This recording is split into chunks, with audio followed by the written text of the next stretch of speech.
Hi guys, welcome to Gailify. It's Abigail here again, and I hope you've been fine. I hope you had a great week and you're having a great week still. It's been a while since I actually posted anything, isn't it? Like, I have been missing in action for a while now, and I must say I've had quite a busy couple of weeks, months in the past few months. But I am back now, and I am actually doing my best to make sure that I post as consistently as possible. If you are new on this channel, thank you so much for coming along, and you're warmly welcome. This is Gailify. I am a UK registered nurse, and I like to post stuff about nursing. Feel free to drop a comment if you have a question or something you'd like to share on this platform. Remember to like, share and subscribe. Invite people to watch these videos, and let me know more videos that you would like me to make content about. And if you're returning, thank you so much for the support, for sticking by me and by the channel, and for visiting again. Thank you so much.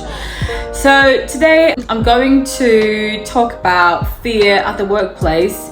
For the next few sort of like videos, I like to talk about real experiences, like things that we face while we're working, and like how to go through them. And I know it's like things that people go through, not just me.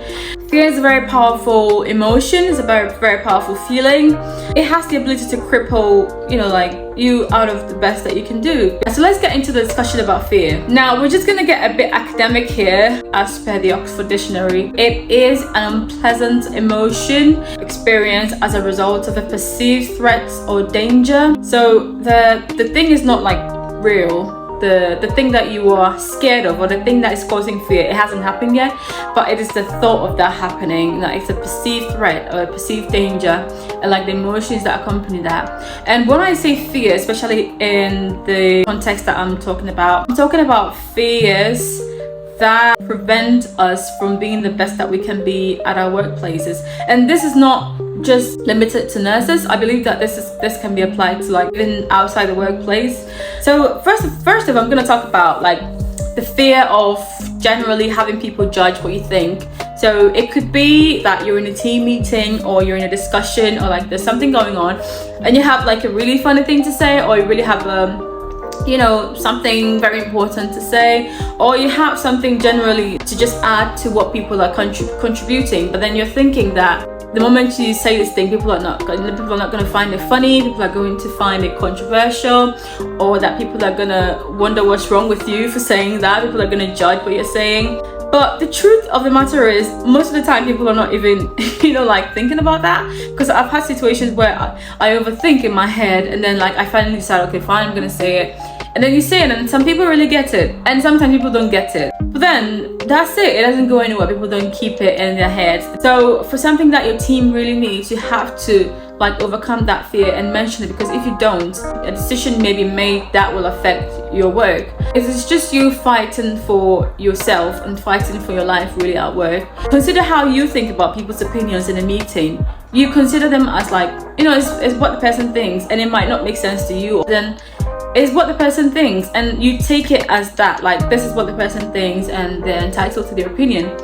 And for the same reason, you should offer yourself that same kind of positive judgment, if I may say. I mean, the risk with not speaking up is really huge compared with the perceived threat of like what you can experience. Mel Robbins is very popular with that, with the 5 4 3 2 1 sort of rule. So if you want to say something at a meeting, or something that you're really anxious about, when that thought comes into your head, don't think about it. 5 4 3 2 1, you will just say something. You can just put your foot in the discussion by saying or you can say you just say anything to draw attention to yourself that you want to speak. Don't shut up, because it eats you within, and it's not very helpful in the long run. Now, the second thing I'm going to talk about is the fear of losing friends when you challenge bad practice. So in the case of being a nurse like I am, the patient is the most important person. Like, we're all there because people are unwell.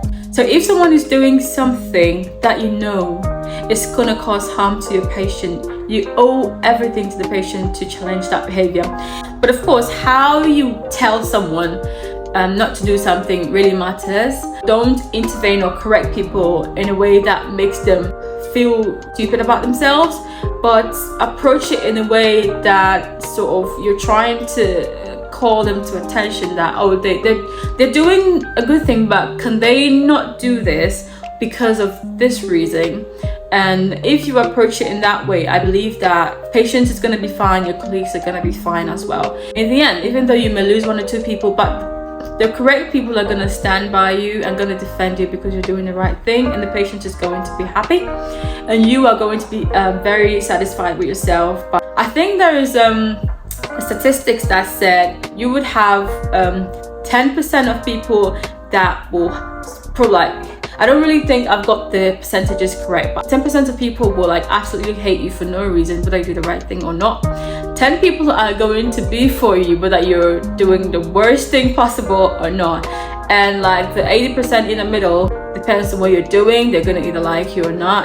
Don't worry about the people that are not gonna like you for doing the right thing.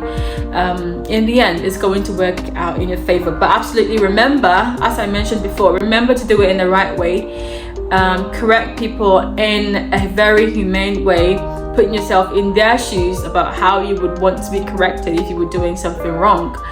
Now, the third fear I want to talk about is fear of being rejected when you speak to your line manager about, or like a senior colleague about something that you're not happy with, that you would like to change. And I think there's a lot of research in this area. There is this mnemonic about speaking of, it's called CUSS.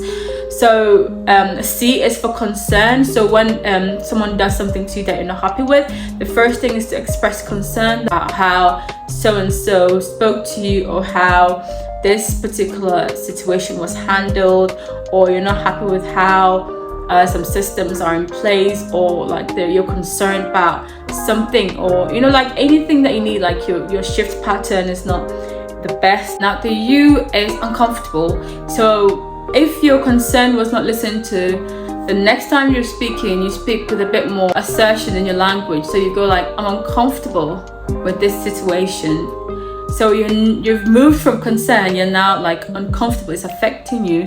So if it's the way that we're treating patients, if it's the way that I'm being treated, if it's the way that a colleague is being treated, whatever it may be, you're now uncomfortable. And at that point, you may be listened to. If not, then you move on to the first S, and that is unsafe. So if when you say you were uncomfortable, you were not listened to, or maybe some action was taken, but then you still feel that the issue is still persisting, then the next stage you go is go with a bit more assertion that you feel very unsafe with this kind of situation. And at that stage, a lot of people are gonna like act, but you're gonna have people who will still not see your point, or who may not understand where you're coming from. And so you go to the next S, and that is to stop. Now you have to, it won't be like a threat or like a warning, but then you would tell them that this has to stop, because you have gone through all the processes to get your concerns addressed. And if your sort of senior in that level is not listening, you have the opportunity to take it to a higher authority, because now you are at the final stage, you have gone through all the processes, and you need to speak to the highest person. And sometimes you have to really explain, because not everybody understands where you're coming from. If you need something to be sorted out, you need to explain your point of view, and how this really affects you, and how it affects the team, and how it benefits. Sometimes it has to be something that benefits the patient as well, so you have to come from that direction. And with that, a lot of managers are going to listen. It's the way you deliver it as well. You have to be also quite empathetic. You have to not come off as aggressive, quite understanding. You may have observed that situation for a while, so you really get it. But for some person, that may be the first time you're hearing it. So you have to sort of explain it and give them that, space to understand what you're saying. And I mean, sometimes it will not take days or weeks for you to go through the whole CUSS process. Sometimes it may take a day for you to escalate through that process, because it's a very serious issue that needs to be sorted out immediately. Sometimes it may take some time, so it depends on the nature of the situation.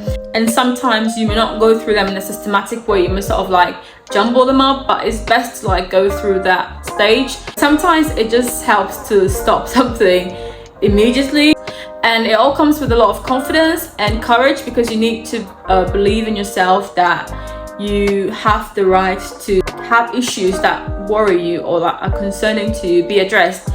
And if you don't have that, you will be suffering in silence. But honestly, it doesn't help anyone. It doesn't help you, it doesn't help the team, it doesn't help your clients or patients or your customers. In the end, it doesn't help anybody to keep your concerns to yourself. Tell somebody about it. Don't fear. 90% of the things that we fear never happen, and it's just us thinking that they will happen, but they never actually happen. So yeah, that's it about fear today. I really hope that whatever situation that you're in, whatever your context or your situation is, that this can help. I will be very grateful if you can smash that subscribe button, and if this was beneficial to you, I would like you to like this video and share it with a friend, share it with a colleague, and for it to help them. And I will see you in my next video. Until then, just enjoy the rest of your week and be good. Don't allow fear to cripple you, and goodbye.